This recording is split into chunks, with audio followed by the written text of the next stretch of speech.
Thank you, Madam Deputy Speaker. Now then, it's Happy St Andrew's Day. I've had haggis, I've had iron brew, and I've had an SNP debate. I can recommend 2 out of the 3 any time of day.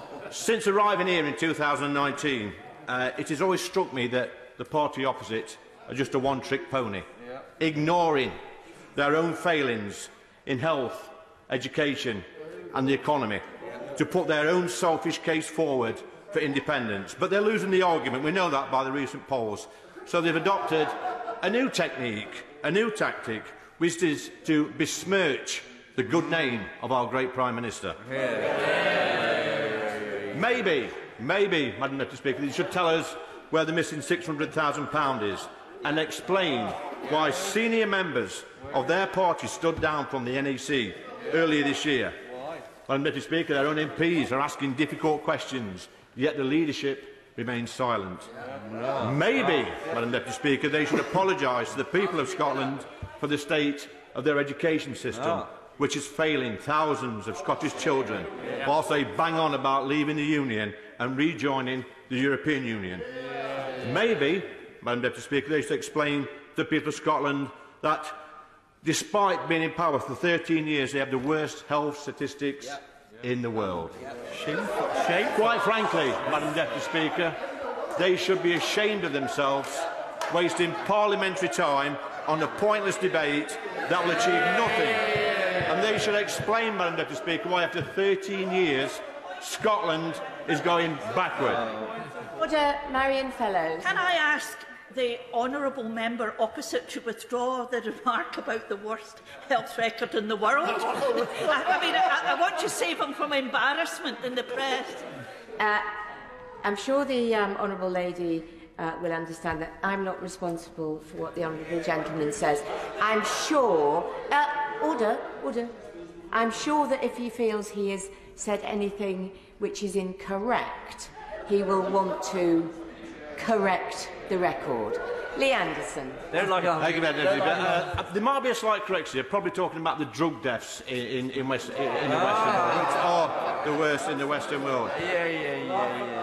What we need to chat about here, Madam Deputy Leader, is the leader of the SNP, who has been very quiet about the £270,000 he has rinsed from outside earnings since he was elected to Westminster in 2015.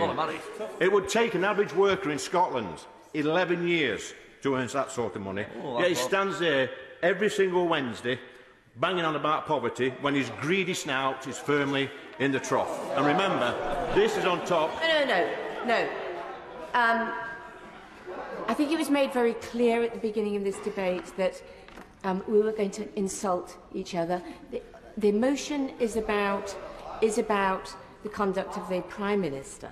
So perhaps we could take the temperature down a little. Lee Anderson. I'm just trying to create an argument, and my closing comments will actually back up what I'm trying to say now. He's not, Madam Deputy Speaker, he's not even apologised about the drunken, loutish behaviour of his own MPs during a trip to Gibraltar just a few weeks ago. They were spotted staggering around. The honourable gentleman must resume his seat. I think he's straying a long way from the motion in the debate. He is also referring to honourable members who I don't know whether here or not, but he should have notified them if he was going to refer to them.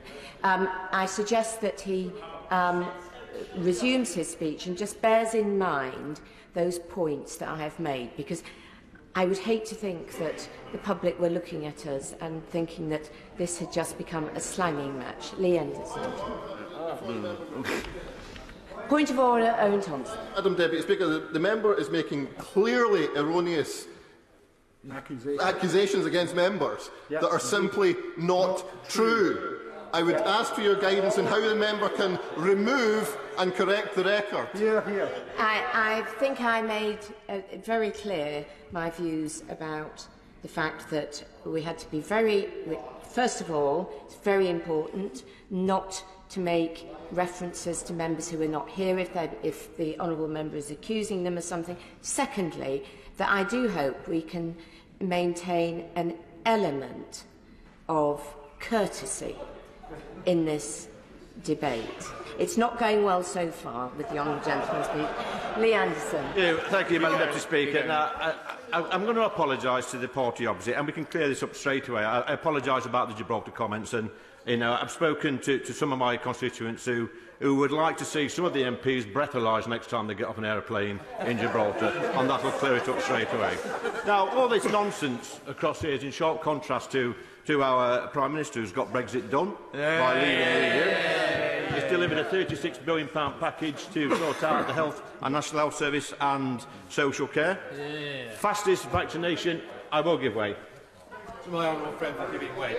Didn't you think it was a bit rich for the honourable lady opposite to start talking about public spending in constituencies served by Conservative members, when we have some of the poorest constituencies in the country voting Conservative these days because the working people are trusting this Prime Minister? I thank my honourable friend for his sensible intervention, and only look at my own constituency of Ashfield, one of the poorest in the country, neighbouring Bolsover, neighbouring Don Valley, Rother Valley. All these places had millions and millions of pounds worth of investment. True fact. I also want to speak about the Prime Minister who has launched our plan for jobs, helping people get back into the work. We're cutting taxes, we're boosting wages, we're helping working families.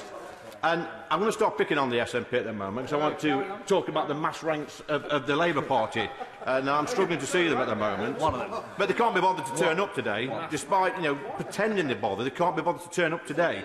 And they seem to think that there's a war raging in France at the moment, and it's acceptable for thousands of illegal migrants to cross our channel every single day. And they really need to get a grip, Madam Deputy Speaker. Now, another sign that the Labour Party has lost the plot is they want to replace our armed forces with human security services. A shift from the classic armed forces to a gender-balanced, ethnically diverse human security services tasked with damping down violence. Imagine that, Madam Deputy Speaker.